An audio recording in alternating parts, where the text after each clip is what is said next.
it's harvest time, and there's so many beautiful apples that are available right now. One of my favorites is the Honey Crisp and also Pink Ladies. And a really good friend of mine, she used to have an apple orchard, and this is her recipe for apple crisp, which is just wonderful. So I've got my apples here, and I've tossed them in some sugar and cinnamon. I'm just going to get those into a greased baking dish. And this is so easy. This is just a little crumble topping, and I've got some flour and sugar, baking powder, salt, and you want to get that all stirred together. And then you're just going to mix in some melted butter.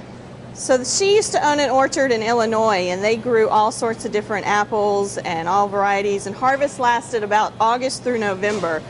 So this is one of her recipes that I just really loved, and she used to make it for dinner parties all the time, and I was really excited when she decided to share it with me.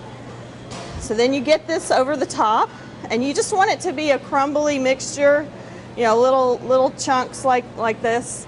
And this is going to go in the oven at about 375 for about 45 minutes until it gets nice and brown and bubbly. Just kind of keep an eye on it.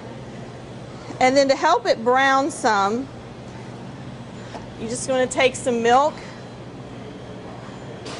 and dribble it over the top. And you could also use some brown sugar too and get that mixed in real nicely, and you get a little bit more caramelization across the top. So I'm going to get this into the oven.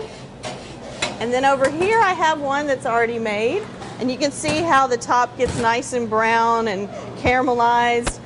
And then we're just going to scoop some out on a plate, and you can serve this with some ice cream or some Cool Whip, and it'd be really, really nice, especially with all the nice fall winter apples. So you can find this recipe in Wednesday's flavor section or on cbs19.tv.